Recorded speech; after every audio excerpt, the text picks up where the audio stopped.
We so appreciate you being on our program today, Brandon. And you have a new role at the council. Yes, thank you, Lila, for having me. This is my 7th year on the City Council as an elected official, 11 years total, and my new role is actually chair of the Zoning and Planning Committee.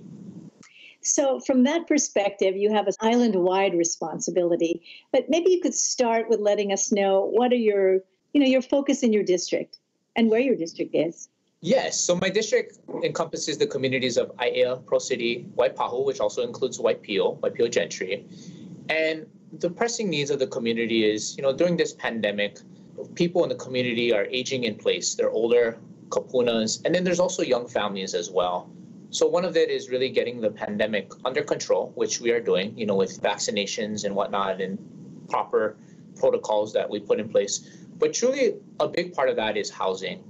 And that's why I'm so passionate about affordable housing as we move forward and how that would impact the surrounding communities and for our entire island. How does that relate to the whole island? Yeah, so how that relates to the whole island is, because we're such an island and there's really nowhere to really expand, we have to look at sensible planning in a way that we come up with integrated solutions built around whether it's rail or different communities and how we build housing so that people here can have that sort of appreciation to live here, especially for local families.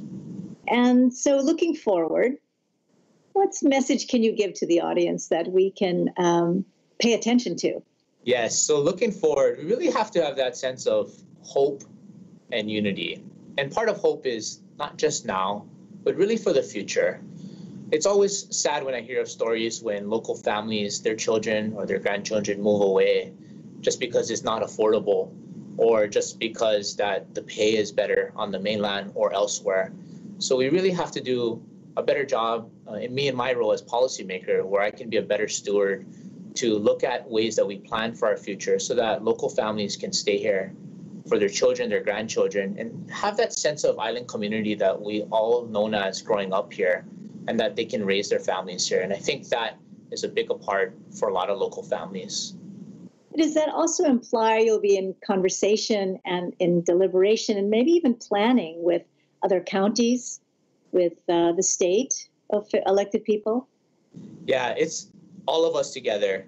Really, it's about collaboration and communication and just really coordinating with everyone to look at different ways that we can increase our housing stock. There will be a big shortage of housing, not just all housing, but mainly for affordable housing. So we need to have more of a demand for that and encourage different counties and the state to really work together to look at ways that we can produce more of these units. Yeah, and the whole term of affordable, it's a bit amorphic, it's a little vague. And I know I would anticipate that you would help clarify that.